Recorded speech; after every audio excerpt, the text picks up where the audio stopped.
Okay, ऐसा है कि there are a few things that will happen in the class test 1 जो मैं आप लोगों के साथ शेयर करूंगा कि क्लास टेस्ट 1 का क्वेश्चन पेपर का फॉर्मेट कैसा होगा, कितने क्वेश्चंस होंगे, क्या तरीके से पेपर आएगा और आपको कैसे लिखना है। सबसे इंपॉर्टेंट ये है कि आपको लिखना कैसे। ठीक है, पेपर में 3 टाइप के क्वेश्चंस होंगे, 3 अलग अलग सेक्शंस में।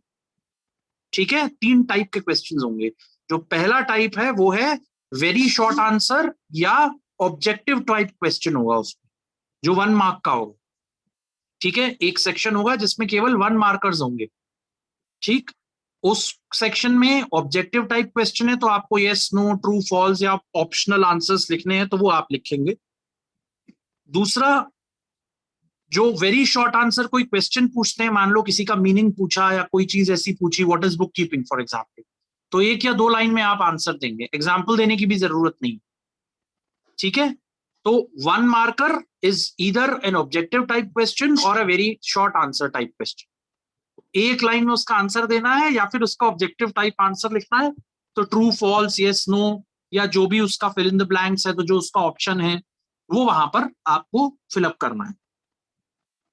सबसे जरूरी बात यह है, क्वेश्चन लिखने की जरूरत नहीं है, क्वेश्चन का नंबर डाल के आंसर लिख दीजिए। इसको ध्यान से समझ लीजिए, क्वेश्चन लिखने की जरूरत नहीं है। Do not waste your time on writing the question, क्योंकि क्वेश्चन पेपर में अवेलेबल होता है। नंबर लिखिए उसका, क्वेश्चन का नंबर और उसका आंसर लिख दीजिए। पूरा सेंटेंस लिखने की, पूरा क्वेश्चन लिखने की जरूरत नहीं। ठीक है, तो ये पहले टाइप का क्वेश्चन है। दूसरे टाइप का जो क्वेश्चन आएगा वो आएगा 2 मार्क्स का। इसको शॉर्ट आंसर टाइप क्वेश्चन कहते हैं, जिसमें आपको कम से कम 4 से 5 लाइन में अपना आंसर अगर जरूरत हो तो एग्जाम्पल के साथ लिखना है। क्वेश्चन जरूर पढ़ लीजिएगा, if it says explain with example, तो 3-4 लाइन में आप उसका मीनिंग एक्सप्लेन करिए और उसका एक एग्जाम्पल दे दीजिए। अदरवाइज जो स्पेसिफिकली पूछा गया है उसी का आंसर करना है आपको। सर मेरा एक डाउट था। अभी डाउट बाद में, पहले मैं जो बताता, नोट कर लीजिए, डाउट्स बाद में मैं लूंगा एक साथ।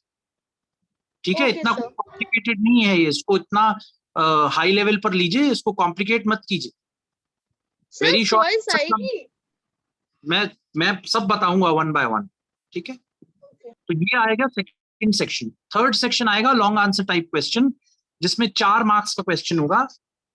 जैसे आप असाइनमेंट लिखते हैं नॉर्मली, कई लोग 3-3 4-4 पेज का असाइनमेंट लिखते हैं, I do not like that at all. कई लोगों के मैंने नंबर भी काटे हैं। 4 मार्क्स का क्वेश्चन मतलब 4 मार्क्स का आंसर होना चाहिए। शुड बी अ पेज और 1.5 पेजेस, 1.5 पेज में या 1 पेज में आंसर लिखिए उसका। और कोशिश करिए, अगर पॉइंट वाइज आंसर लिख सकते हैं, हेडिंग्स में आंसर लिख सकते हैं, हेडिंग डाल करके 2 लाइन में एक्सप्लेन करके आंसर लिख सकते हैं तो बहुत अच्छा। कैरेक्टरिस्टिक्स मांगे हैं, फीचर्स मांगे हैं, कुछ और चीज मांगी है, तो वो 4 पॉइंट या 5 पॉइंट लिखिए, 4 नंबर में इनफ है। इंपॉर्टेंट क्या है, ज्यादा जरूरी क्या है, वो हाईलाइट करिए और लिखिए। 4 पेज भर देने से 4 नंबर मिलेंगे is not a good concept. मैं नंबर काट लूंगा, अगर ज्यादा पढ़वाओगे मेरे को तो नंबर नहीं दूंगा। मुझे मेहनत करनी पड़ेगी, मैं नंबर नहीं दूंगा। मुझे हाईलाइट करके दिखाइए आपके लिए क्या जरूरी है, क्या लिखना जरूरी है, चूज करिए और लिखिए। तो 3 सेक्शंस हैं, 1 मार्क्स का क्वेश्चन आएगा, 2 मार्क्स के क्वेश्चन आएंगे और 4 मार्क्स क्वेश्चन आएंगे। तो अपना टाइम उतना ही लगाइए उन क्वेश्चंस पर जितने की जरूरत है। आपके पास 100 मिनट्स होंगे, क्वेश्चन पेपर को पूरा पढ़िए, क्वेश्चन नंबर डालिए और आंसर लिख दीजिए। ठीक है, कोई भी क्वेश्चन लिखने की जरूरत नहीं है, मेरे पास क्वेश्चन पेपर है, मैंने ही बनाया, लेकिन क्वेश्चन नंबर जरूर डालिए। क्वेश्चन नंबर नहीं डालेंगे तो मैं आंसर चेक करने में मुझे परेशानी होगी। ठीक है, दूसरी बात, ब्लू इंक का यूज करेंगे आप लोग, और ग्रीन इंक का यूज और रेड इंक का यूज बिल्कुल नहीं करेंगे। हाँ, आप स्केच पेन यूज कर सकते हैं, प्रेजेंटेशन के लिए हाइलाइटर्स यूज कर सकते हैं, वो आपके पास चॉइस है। डायग्रामेटिक रिप्रेजेंटेशन कर सकते हैं, वो सब चीज आप कर सकते हैं। You can make your paper as innovative as possible. ठीक है, वो सब आप कर सकते हैं, लेकिन इंक अगर आप यूज करते हैं, जो पेन यूज करते हैं, वो ब्लू ही यूज करेंगे, ग्रीन और रेड बिल्कुल यूज नहीं करेंगे। ठीक है, 40 मार्क्स का क्वेश्चन पेपर है। ठीक, 100 मिनट्स, जिस क्वेश्चन में जितनी लेंथ है, जितनी आंसर की जरूरत है, उतना ध्यान रखिए। ओके आप सर। पूछिए questions one by one. Sir मेरा एक डाउट पूछिए था पूछिए, कि चॉइस आएगी बिल्कुल आएगी चॉइस। एंड सर जो जर्नल की एंट्रीज हमें करनी होगी तो उसमें लेजर तो हमें नहीं बनाना होगा ना, कि लेजर वैसे आपने सिलेबस मैंने लेजर कोर्स में दिया है। नो सर, बट आपने वो लेजर इररिलेवेंट क्वेश्चन, वीडियोस डाले थे। Irrelevant question. जब वो कोर्स में ही नहीं है तो आप सवाल क्यों पूछ रहे हैं? Okay sir. ये CT2 का हुआ ना then? कौन बोला ये? CT2 की बात कौन कर रहा है इस वक्त? CT2 कौन बोल रहा है इस वक्त? जब मैं CT1 का डिस्कशन कर रहा हूं, CT2 क्यों बोल रहे हो? कंफ्यूज क्यों कर रहे हो ये पूरी क्लास को? शांत रहो, CT1 की बात करो केवल। और यस सर, पूछिए। मेरा एक और डाउट था सर, जनरल जो जर्नल एंट्री है वो कितने मार्क्स की आएगी? वो डिपेंड करेगा, पेपर में देखिएगा। एंड सर जो आपने प्रोसीजर बताया है बस उतना ही हमें करना होगा एक ट्रांजैक्शन में? मतलब एक ट्रांजैक्शन का क्या मतलब हुआ? मतलब सर जैसे कोई भी क्वेश्चन आता है हमें जिसमें जर्नल बनाना होगा तो हमें कुछ लिखना तो नहीं होगा साइड में, कुछ पैराग्राफ डिस्क्राइब करना होगा ऐसे? देखिए, न्यूमेरिकल क्वेश्चन मैंने आपको करवा के दिया है क्लास में दो, आपने दोनों देख लिया। उसमें कोई साइड में पैराग्राफ लिखा था मैंने? No sir. बुक देख लिया आप लोगों ने, न्यूमेरिकल क्वेश्चंस में कोई पैराग्राफ लिखा है? No sir. तो फिर क्यों लिखेंगे आप paragraph? Okay sir. Numerical question आपको अगर आता है तो एक टेबल आएगी, उसमें बिजनेस ट्रांजैक्शंस लिखे होंगे, अमाउंट लिखा हो, आपको सीधे उसको जर्नल में एंटर करना है, दैट्स इट। उसमें कोई पैराग्राफ नहीं लिखना। जहां पे पैराग्राफ मांगा जाएगा वहां लिखिए पैराग्राफ।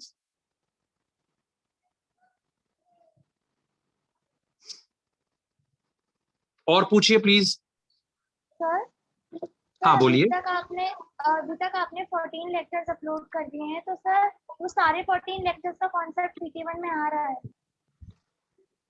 मैंने बताया था जर्नल तक आ रहा है, लेजर नहीं आ रहा है। तो सर ऐसा जरूरी नहीं है कि सारे 14 लेक्चर्स आ रहे हैं PT? बेटा आप समझ नहीं रहे हो मेरे क्वेश्चन, मेरा आंसर आप समझे। आपको पहली बात सिलेबस समझ में आया? पढ़ा आपने सिलेबस में क्या आएगा? Yes sir. तो कितने लेक्चर तक जर्नल दिया हुआ है? सर 13 लेक्चर्स तक उसमें लिखा हुआ है, उसमें बस लेक्चर 14 का नहीं आप था। ध्यान से देखते नहीं है, मैं देख रहा हूं बहुत लोग स्टूडेंट्स क्लास में गूगल क्लासरूम देखते ही नहीं है। बेटा वो आपका ऑफिशियल प्लेटफॉर्म है जहां पर पढ़ाया जाता है, उसको देखा करिए। उसको किस लिए उसमें अकाउंट खोल करके अपना एंट्री कर रखी है? वो दिखाने के लिए थोड़ी, अटेंडेंस के लिए थोड़ी है, वो पढ़ने के लिए है वो प्लेटफॉर्म। उस पे वीडियोस हैं, उस पे मटेरियल है, उस पे क्वेश्चंस हैं, उस पे DHAs हैं, सब कुछ दिया हुआ है उसमें। उसको ठीक से देखते नहीं है आप लोग, ठीक से देखिए उसको। 13 लेक्चर्स हैं जो जर्नल के हैं, बाकी जो 14th लेक्चर है वो लेजर का है, लेजर के बेसिक्स और लेजर के एग्जाम्पल्स। तो लेजर आएगा ही नहीं जब यूनिट टेस्ट, इस टेस्ट में यूनिट 1 यूनिट 2 में से, तो उसका क्वेश्चन ही नहीं आएगा। आप पढ़ सकते हैं आप, वो मैंने आपके पढ़ा दिया है आपको, but that is not covered in the syllabus. चलिए और पूछिए प्लीज। सर जो DHA 3 और 4 है वो उसमें आपने जर्नल के बेसिस पे क्वेश्चंस पूछे हैं, तो सर मैं वो आज या कल में भेज देता हूँ करके, तो आप प्लीज चेक करके उसके आंसर्स बता सकते हैं CT1 से पहले? आप भेज दीजिए, मैं बता दूं, मैं फीडबैक शेयर कर दूं। Okay sir, thank you sir. जो भी करेगा उसका मैं चेक करके आपको रिस्पॉन्ड कर दूं। सर किस टाइप के क्वेश्चंस आएंगे? अरे इतनी देर मैंने बताया कौन से टाइप के क्वेश्चंस आएंगे, फिर पूछ रहे हो वही सवाल। नहीं मतलब सर जैसे डेफिनेशंस या फिर कैसे वाले? क्या मतलब डेफिनेशंस? मतलब क्या, मैं समझा नहीं। मतलब डेफिनेशंस लिखने के लिए या फिर कोई प्रैक्टिकल? दोनों तरीके के क्वेश्चंस आएंगे, प्रैक्टिकल भी आ सकता है और थियोरेटिकल भी आ सकता है। ऐसा कुछ भी नहीं आएगा जो मैंने पढ़ाया ना हो, जो मैंने क्लैरिफाई ना किया हो, जो सिलेबस में ना हो, ऐसा कुछ भी नहीं आएगा। अगर किसी के दिमाग में क्वेश्चन आ रहा है कि सर आउट ऑफ कोर्स कितने क्वेश्चन आएंगे, मैं बहुत सुनता हूँ ये सवाल। आउट ऑफ कोर्स कोई क्वेश्चन नहीं आएगा, जो पढ़ाया है केवल उसी में से आएगा। और अगर आपने ठीक से मेरे लेक्चर्स सुने हैं तो आपको आंसर करने में प्रॉब्लम नहीं होगी। सर मेरा एक और डाउट था सर, क्या कोई क्वेश्चन बैंक है कॉमर्स का? है, लेकिन वो मैं CT2 के टाइम पर दूंगा। But honestly speaking question bank केवल हेल्प के लिए होता है। क्वेश्चन बैंक में से एग्जैक्टली वही क्वेश्चन आएगा is not mandatory. But sir हमें तो बिल्कुल भी आइडिया नहीं है। यस सर, कि कॉमर्स के क्वेश्चंस कैसे होंगे? CT1 दीजिए, उसके बाद आपको अपने आप आइडिया हो जाएगा कि कितने क्वेश्चंस और कैसे आएंगे और क्या आएंगे। डरने की जरूरत नहीं है, हैव बट फेथ। ऐसे तो सर CT1 हमारा खराब जा सकता है। अच्छा, खराब क्या होता है? कि सर बिलो एवरेज नंबर आना। 0 आ जाएंगे तुम्हारे, 0 आ सकते हैं 40 में से। No sir, but below average number आना। What is below average? Tell me what is below average. एक हम अरे एक मिनट, एक मिनट, बिलो एवरेज का नंबर बताओ मुझे क्या है क्लास में। Do you know what is the below average of the class? No sir, but फिर कैसे बोला आपने बिलो एवरेज? मतलब सर मैंने अपने लिए एवरेज मार्क्स सेट किए हुए हैं, उससे कम मैं नहीं जाता। आप अपना एवरेज को क्लास का एवरेज नहीं बताएंगे आप। यस सर, ये तो हाँ। Yes sir. और अगर आपको अपने ऊपर भरोसा नहीं है तो आपके बिलो एवरेज आ सकते हैं, आपके पर्सनल जो बिलो एवरेज। क्लास में अगर आप रेगुलर आए हैं, सबके लिए बोल रहा हूं मैं, एक के लिए नहीं बोल रहा हूं। If you are regular in classes, even if you are not in regular classes, you are watching my videos, आप मटेरियल एक्सेस कर रहे हैं, थोड़ा बहुत बुक से रेफर कर रहे हैं, तो किसी के भी नंबर कम नहीं आएंगे। अब पढ़ेंगे ही नहीं, खोल के किताब देखेंगे नहीं, और कोई गूगल क्लासरूम में नहीं जाएगा, तो उसकी मैं गारंटी नहीं दे सकता। लेकिन मैं उन लोगों को गारंटी दे रहा हूं कि नंबर अच्छे आएंगे और बहुत पेपर बहुत आसान आएगा। इतनी एश्योरेंस मैं आपको दे सकता। बहुत आसान पेपर है, आप लोगों को अच्छा लगेगा और मजा भी आएगा। Okay sir. इसलिए सर परेशान मत होइए, किसी के भी नंबर खराब नहीं आएंगे।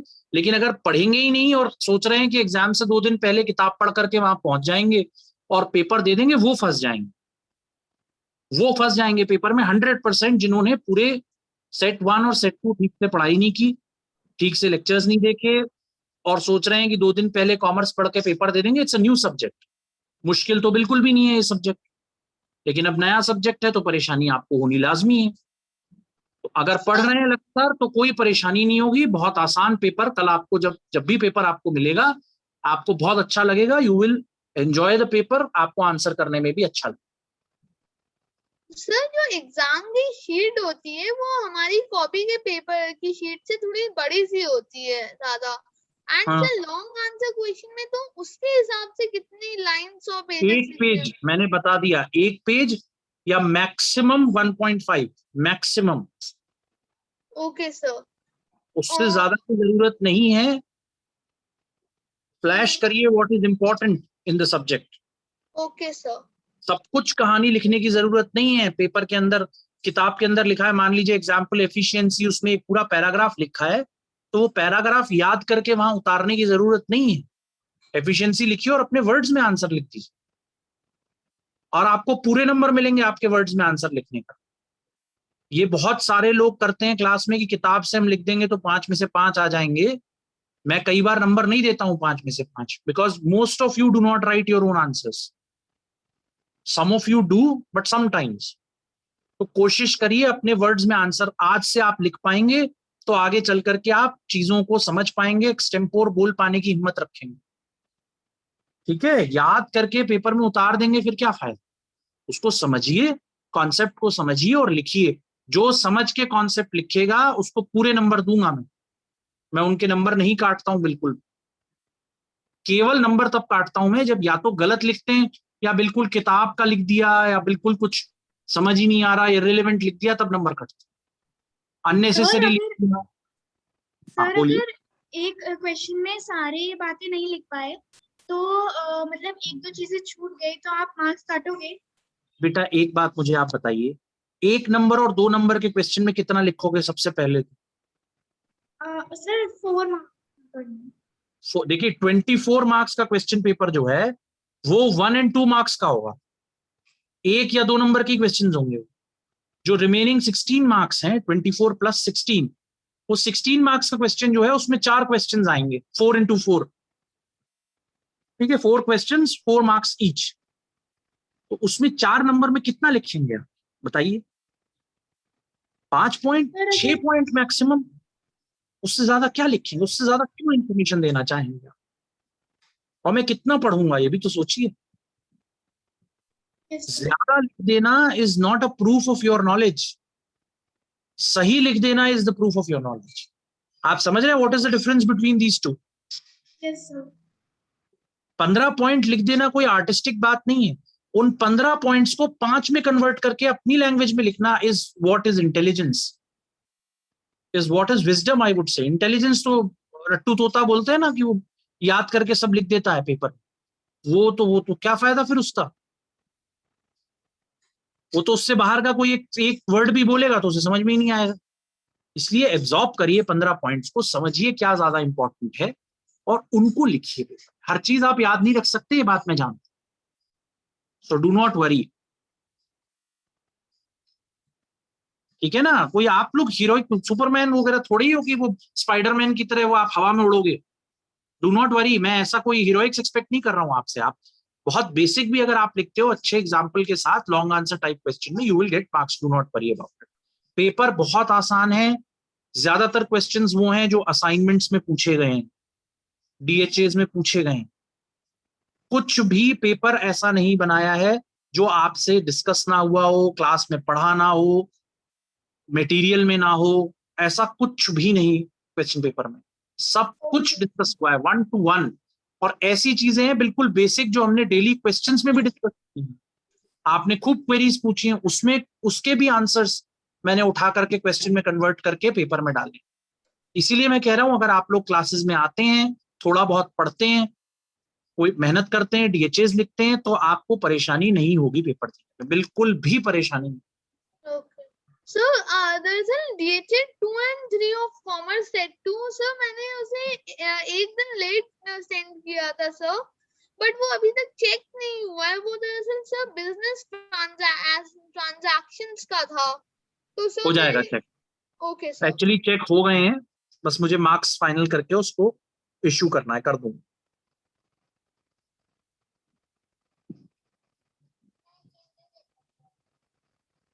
ठीक है, और कोई क्वेश्चंस? नो सर, बट आप एक बार जर्नल एंट्रीज रिवाइज करवा सकते हैं प्लीज? बेटा देखिए, करीब 2.5 लेक्चर्स अपलोडेड हैं, उसी को रिव्यू करिए एक बार जा करके। उसमें सब कुछ चीजें, प्राइमरीली मेजर जितनी चीजें हैं वो सब कवर्ड है उसके अंदर। उसी के बेस पर क्वेश्चन आएगा, बिल्कुल वैसा ही क्वेश्चन आएगा। In fact I am telling you very clear, अगर आएगा तो। And you will obviously have choice, if you are confused, you are stuck somewhere, you will have choice, you can opt out, ठीक है? Okay sir. बट उन 2 lectures में बहुत detail में पढ़ाया है मैंने जर्नल को, उसी लाइंस पर आपको पढ़ना।